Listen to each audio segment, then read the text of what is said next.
சங்கத்தில் இருக்கிற அத்தனை பேரையும் பாதுகாக்க வேண்டும் என்கிற நோக்கத்திற்காக இதை உருவாக்குகிறோம் என்று சொன்னார்கள். நான் மறுப்பேதும் சொல்லாமல் இந்த நிகழ்ச்சிக்கு வந்திருக்கிறேன். ஏன் இதை நான் சொல்லுவதற்கு காரணம், நான் இது போன்ற நிகழ்ச்சிகளிலே கலந்து கொள்வது இதுதான் முதல் முறை. எங்களுடைய நான் தலைவராக ஏற்றுக்கொண்டிருக்கிற இந்தியாவினுடைய முதல் தொழிலாளர் நலத்துறை அமைச்சர் பாபா சாஹேப் அம்பேத்கர் அவர்கள் சொன்னார், இந்த நாட்டில் அதிகாரம் யாரிடத்தில் இருக்க வேண்டும் என்று சொன்னால் தொழிலாளர்களிடத்தில் தான் இருக்க வேண்டும், உழைக்கின்ற மக்களிடத்தில் தான் இருக்க வேண்டும் என்று சொன்னதோடு மட்டுமில்லாமல் அதற்கான சட்டங்களையும் வகுத்தார். தொழிலாளர் நல சட்டங்கள் இன்னைக்கு நாட்டில் இருக்கிறது என்று சொன்னால் அது அவர் உருவாக்கியது தான். அதை இன்னொன்றும் சொன்னார், அது ஒரு தொழிற்சாலையாக இருந்தாலும் சரி, அல்லது யாராக எந்த பெரிய நிறுவனங்கள் உருவாக்கப்பட்டாலும், தனியார் நிறுவனங்கள், நான் அரசு துறையை சொல்லவில்லை, அது அரசு துறையிலே ஒரு தொழிற்சாலைகள் உருவானாலும் அல்லது தனியார் நபர்கள் யாராவது தொழிற்சாலைகள் உருவாகினாலும் அந்த தொழிற்சாலையுடைய பங்குதாரர்களாக தொழிலாளர்கள் இருக்க வேண்டும் என்று சொன்னவர். உரிமையிலே லாபத்திலே பங்கு கொள்ளக்கூடிய அதிகாரம் அந்த தொழிலாளர்களுக்கு இருக்க வேண்டும் என்று சொன்னவர். அந்த அடிப்படையிலே நான் முதல் முறையாக பார்க்கிறேன், தொழிலாளர்களுடைய நலன்களுக்காக பாபா சாஹேப் அம்பேத்கர் சொன்ன அந்த தத்துவத்தோடு இங்கே உருவாக்கப்பட்டிருக்கிற தென்னிந்திய தொழிலாளர் நலச்சங்கம் அந்த அறக்கட்டளையின் சார்பில் உருவாக்குகின்ற இந்த ஓடிடி தளம் முழுக்க முழுக்க தொழிலாளருடைய பங்காகவே இருக்கிறது என்பதை நான் இந்தியாவிலேயே முதன்முறையாக இதை நான் பார்க்கிறேன். அந்த வகையிலே நான் சார்ந்திருக்கின்ற பாபா சாஹேப் அம்பேத்கரால் உருவாக்கப்பட்ட இந்திய குடியரசு தொழிலாளர் தொழிற்சங்கம் இந்த பல பிரம்மாண்டங்களை உருவாக்கிய, அதன் பின்னணியில் இயங்கிய உழைத்த பெரிய 10 அடுக்கு மாடியிலிருந்து குதிக்கிற சினிமா ஹீரோக்களை நான் பார்த்திருக்கிறேன். ஆனால் அதற்காக டூப்பு போட்டு காயமடைந்த பலரை நான் நீண்ட நாளம் கழித்துதான் நான் பார்த்திருக்கிறேன். ஆக அப்படிப்பட்ட உண்மையான உழைப்பாளிகளை முன்னேற்றுவதற்காக உருவாக்கப்பட்டிருக்கிற இந்த சங்கத்துடைய வளர்ச்சிக்கு நான் சார்ந்திருக்கின்ற இந்திய குடியரசு தொழிலாளர் தொழிற்சங்கம் என்றென்றைக்கும் உறுதுணையாக இருக்கும். இவங்களுடைய அத்தனை முயற்சியும், இந்த முயற்சிக்கும் நாங்கள் வெற்றி பெறுவதற்கு துணையாக இருப்போம் என்று வாழ்த்துக்களோடு உங்கள் இந்த சிந்தனையோடு உருவாக்கி இருக்கிற இந்த சங்கத்தினுடைய அந்த அறக்கட்டளுடைய அத்தனை நிர்வாகிகளுக்கும் என்னுடைய மனமார்ந்த நெஞ்சார்ந்த வாழ்த்துக்களையும் பாராட்டுக்களையும் சொல்லி முடிக்கின்றேன். ஜெய் பீம், ஜெய் பாரத். எல்லாருக்கும் வணக்கம். பரவாயில்ல, எப்படி சொன்னாலும் உங்களுக்கு என் படம் ஞாபகம் இருக்குன்றது சந்தோஷம் தான். என்னுடைய பேர் கார்த்திக். இந்த தென்னிந்திய திரைப்பட தொழிலாளர்கள் சங்கம் மற்றும் அறக்கட்டளை சார்பாக A2S OTT தள வெளியீட்டு விழாவிற்கு என்னை அழைச்சதுக்கு ரொம்ப நன்றி. ஆக்சுவலாக அவங்க சொன்னதுதான், இங்கே நிறைய பேர் படம் பண்ணிடுவாங்க, பட் அது வெளியே வந்தால் தான் அப்படி ஒரு விஷயம் நடந்ததாகவே நிறைய பேருக்கு தெரியும். ஏன்னா இன்னும் நமக்கே தெரியாத நிறைய படங்கள் இன்னும் அப்படியே ஃபர்ஸ்ட் காப்பிலே அப்படி நின்றுட்டு இருக்கு. எனக்கு தெரிஞ்சு அந்த கொரோனாவுக்கு முன்னாடி 2017 இருந்து 20 வரைக்குமே வந்து பார்த்தீங்க அப்படின்னா ஓடிடி பிஸ்னஸ் வந்து அப்போ தான் ஸ்டார்ட் ஆன டைம். அப்போ என்ன ஆச்சு அப்படின்னா, பெரிய பெரிய படங்கள்ல வந்து வாங்கினாங்க, அதே மாதிரி சின்ன படங்களையும் அப்பப்போ அங்கங்க லைட்டா வாங்க ஆரம்பிச்சாங்க. பெரிய படங்கள்ல வாங்குற அடியை வந்து இந்த சின்ன படத்து மேல காமிக்க ஆரம்பிச்சிட்டாங்க. பெரிய படம் அவங்க வந்து பார்க்காமலே படத்தை வாங்கி பயங்கரமா அடி வாங்கிடுவாங்க. அதுக்கப்புறம் சின்ன படத்தை வந்து பார்க்க கூட வர மாட்டாங்க. ஸோ இது வந்து இப்போ வந்து என்ன ஆகி போச்சு அப்படின்னா, இப்பவுமே பெரிய படங்களை வந்து பார்க்காம வாங்குறாங்க, சின்ன படங்களை பார்க்கறது கூட வர மாட்டேங்கிறாங்க. ஸோ அந்த மாதிரி எதுவும் இல்லாம சின்ன படங்கள்ல எந்த படமுமே வந்து நம்ம ஒரு விஷயத்த பார்க்காம முழுசா பார்க்காம அது நல்லா இருக்கும் நல்லா இல்லைன்னு யாராலையுமே எதையுமே சொல்லவே முடியாது. இப்படியே இந்த கைக்குள்ள என்ன இருக்குன்னு யாருக்குமே தெரியாது, ஓபன் பண்ணி காமிச்சாதான் தெரியும்ன்றது நிறைய பேருக்கு தெரிய மாட்டேங்குது. நிறைய ஓடிடி நிறுவனத்துக்குள்ள வந்து ஆக்சுவலா அந்த நிறுவனம் இருக்காங்க, நமக்கு இத்தனை படங்கள் வேணும் அப்படின்ட்டு அந்த மாதிரி படம் ப்ரொடியூஸ் பண்றவங்க இருக்காங்க. ஆனா இந்த நடுவுல ஒருத்தவங்க இருக்காங்க, அது வந்து ஒயிட் காலர் பெரிய பெரிய ஆளுங்களே வந்து அந்த நடுவுல இருந்துட்டு என்ன பண்றாங்கன்னா, நீங்க டைரக்டா ஓடிடி கூட டீல் வச்சுக்கிறதுனால தானே நீங்க இவ்வளவு தைரியமா இருக்கீங்க, நடுவில் நாங்க முட்டுக்கட்டை நடுவில் அந்த கௌசிக்கு வந்துட்டா அப்படின்ற மாதிரி அவங்க என்ன பண்றாங்கன்னா ஒரு முட்டுக்கட்டையே இப்ப இருக்காங்க. இப்போ ஃபர்ஸ்ட்லாம் வந்து அவுட்ரைட்டா வாங்க ஆரம்பிச்சாங்க, இப்போ வந்து பேப்பர் வியூ வாங்க ஆரம்பிச்சிருக்காங்க. ஆனா அந்த பேப்பர் வியூ டெலிகாஸ்ட் பண்ணுறது அந்த ஓடிடி, படத்தை ரெடி பண்ணுறது ப்ரொடியூசர்ஸு. ஆனால் அவங்களுடைய இதில் பண்ண மாட்டாங்க. இவங்க நடுவில் இருந்துக்கிட்டு ஒரு பெரிய முட்டுக்கட்டையாக இருந்து அவங்க ஒரு பெரிய மாஃபியாவை நடந்துக்கிட்டு இருக்கு. ஸோ அந்த மாதிரி எதுவும் இல்லாமல் இந்த மாதிரி ஓடிடிஸ் வந்து நிறைய சின்ன படங்கள், நல்ல படங்கள் வந்து வெளியே தெரிய ஆரம்பிச்சதுன்னா ரொம்ப சந்தோஷமா இருக்கும். நன்றி. வணக்கம். வந்திருக்கும் பத்திரிகை நண்பர்களுக்கும் ஊடக நண்பர்களுக்கும் இடையில் அமர்ந்திருக்கும் சான்றோர்களுக்கும் எல்லாருக்கும் எனது வணக்கத்தை தெரிவித்துக் கொள்கிறேன். கொஞ்சம் தொட்ட சரியில்லை, பேச வேணாம்னு கூப்பிட்டாங்க. இந்த சங்கத்துக்கு என்னை துணைத் தலைவராக தேர்ந்தெடுத்த தலைவர் அவர்களுக்கும் நிர்வாகி அவர்களுக்கும் என்னோட நன்றியை தெரிவிச்சுக்கிறேன். இந்த நேரத்தில் இன்னைக்கு வந்து நம்ம சினிமாவுக்கு வந்து கண்டிப்பாக வந்து ஓடிடி ரொம்ப ரொம்ப முக்கியமாக தேவைப்படுது. ஏன்னா இப்போ தேட்டரில் சொல்லிட்டு போன மாதிரி ஒரு வாரம்லாம் ஓடுறது ரொம்ப கஷ்டம். ஒரு ஷோ ஓடுறதே மிகப்பெரிய வெற்றியாக நிறைய பேர் நினச்சிட்டு இருக்காங்க. அப்படிங்கும்போது நம்ம படம் எடுத்து அது தேட்டரில் கொண்டு வரது மிகப்பெரிய ஒரு பயங்கரமான ஒரு சாதனையாக இருக்குது. ரொம்ப சோதனையாகவும் இருக்குது. நிறைய படங்களுக்கு தேட்டர் கிடைக்கிறது இல்லை. அப்படியே கிடைச்சாலும் படம் பெருசாக போக மாட்டேங்குது. அப்போ படம் பார்க்கணும் அப்படின்னா நம்ம எதில் பண்ணுறதுனா ஓடிடி. ஸோ இப்போ வந்து பெரிய பெரிய ஓடிடி பொறுத்தவரை சின்ன சின்ன படங்கள்லாம் வாங்க மாட்டேங்கிறாங்க.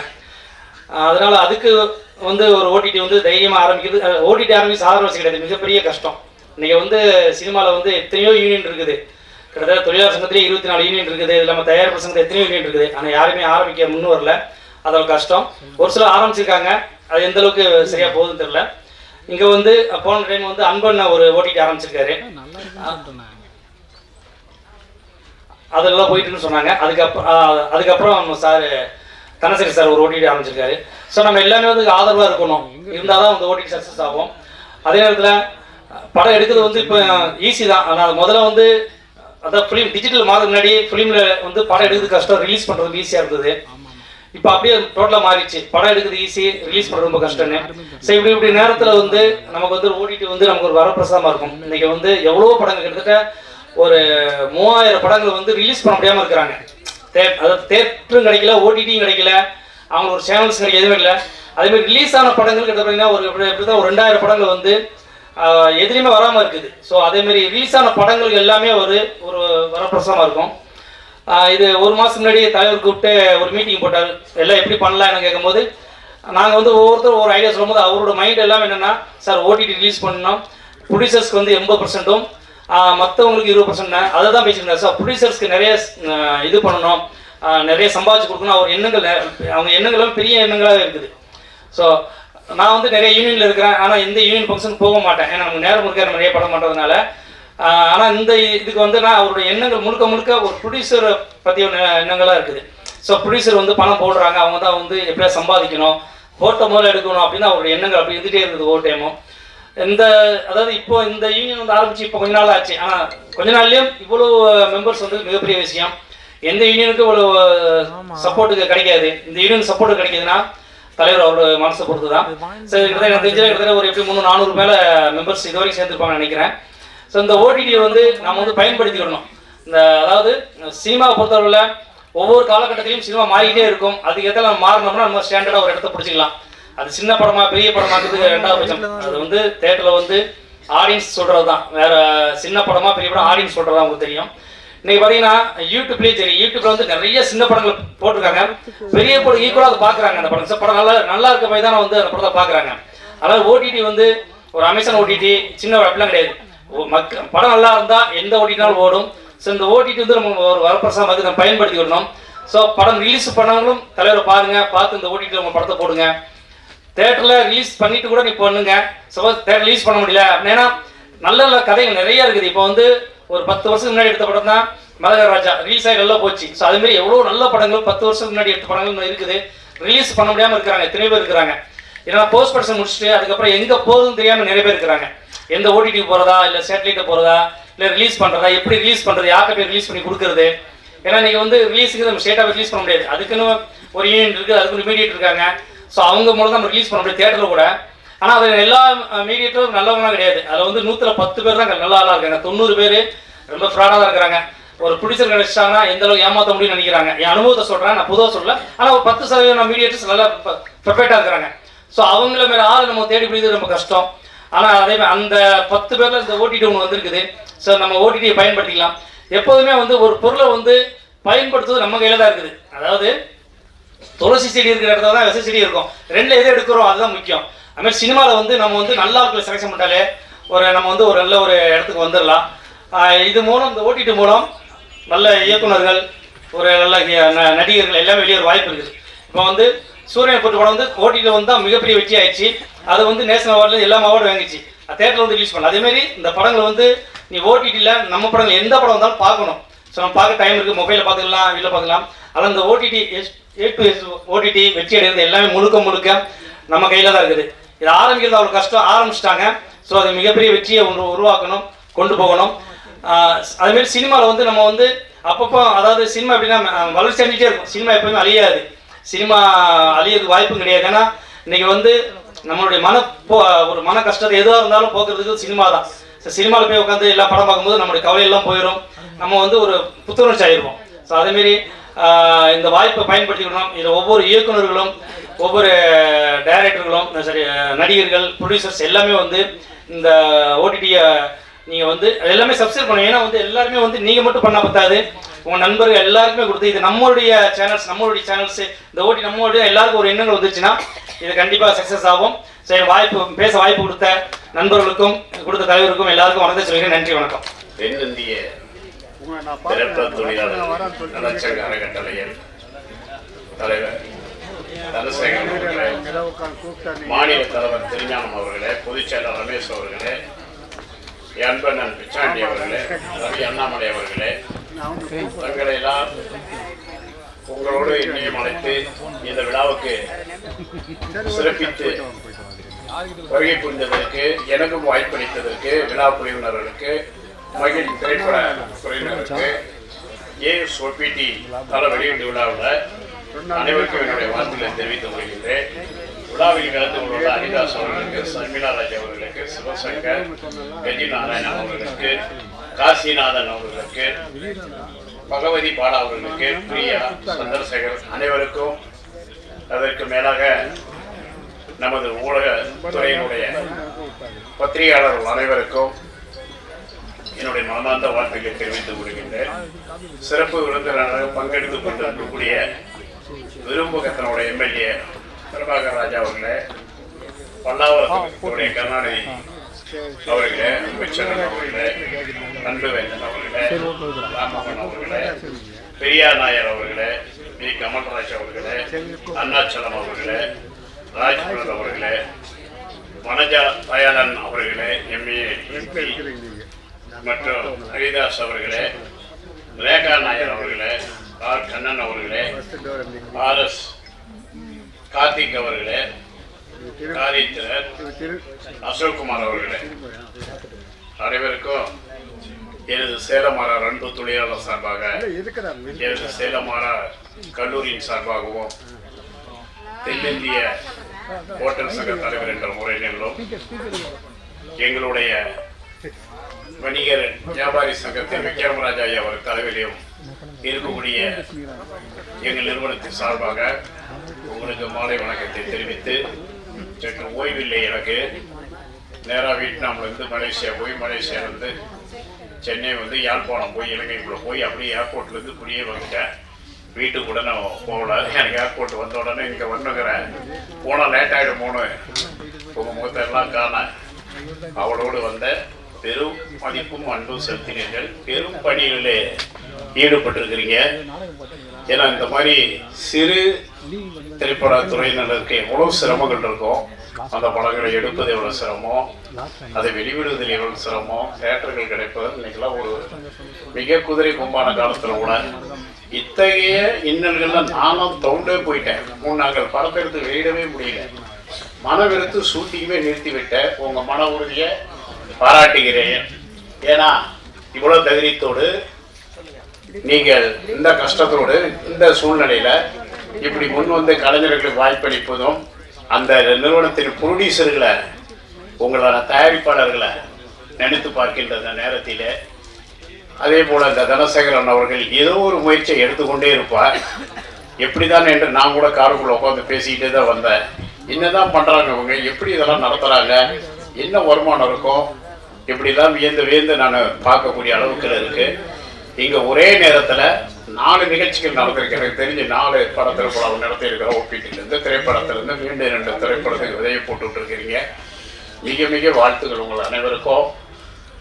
என்னை பொறுத்தவரை என்ன சாப்பாடு இல்லாமல் வந்துட்டுமேனு வருது எனக்கு தெரியாது. நான் விமானத்திலே இருந்த வாசி நேரம் என் பிரியாணி தான் உங்களுக்கு கொடுத்துருந்தேன். அதுதான் எனக்கு மகிழ்ச்சியை கொடுத்துருக்கோம்.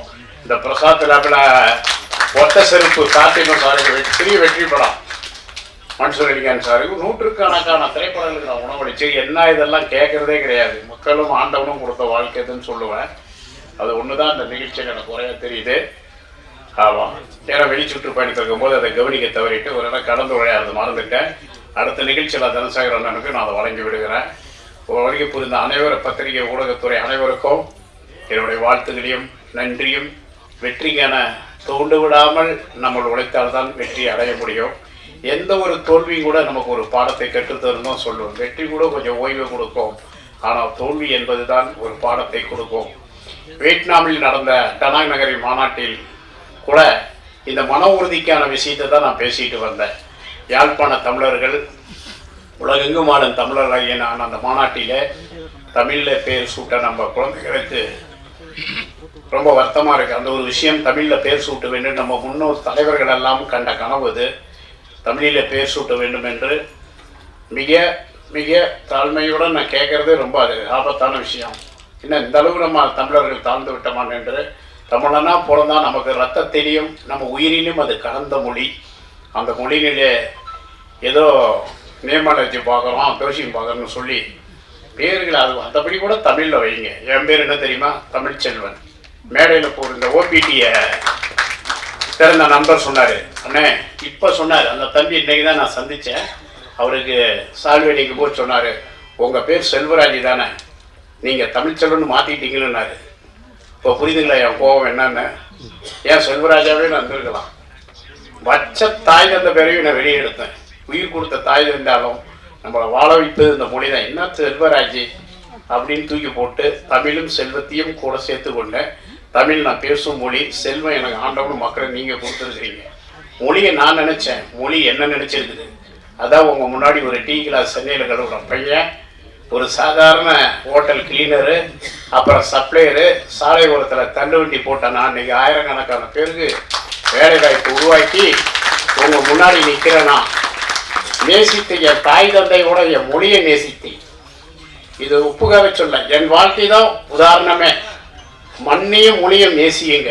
மற்றதெல்லாம் நம்ம ஒரு உண்மைக்கு தான் நம்ம மனசு இருக்கும். மொழி நமக்கு ஒரு இடத்துல நம்ம மொழி தெரியலன்னா அது அவமானம் நமக்கு. நம்ம மொழி இன்னொருத்தருக்கு கடல் கடந்து போகும்போது தான் தெரியும், ஓ நீ தமிழா. கடல் கடந்து போயிட்டா தெரியும், ஓ நீ இந்தியனா. பெருமை கொள்வோம். எப்பவும் தமிழில் பேர் சுட்ட வேண்டும். நிறையா வந்திருக்கு. வெளியே உள்ள இருக்கிறது கூட வெளியே நிறைய கூட்டங்கள் இருக்குது. இவ்வளோ பெரிய வரவேற்பு இந்த நிகழ்ச்சிக்கு இருப்பதை நினைத்து பெருமை கொள்கின்றேன். இந்த தருணத்தில் என்னை தொடர்ந்து கண்காணித்து நான் வந்து விடனா மாட்டேனாண்டு எம்பண்ணன் பிச்சாண்டி என்னை இந்த இடத்துல நிறுத்தியே அவனு அடுன்பாடுபட்டு எடுத்துக்கொண்டார். அவருக்கு நன்றி சொல்லி விடுகின்றேன்.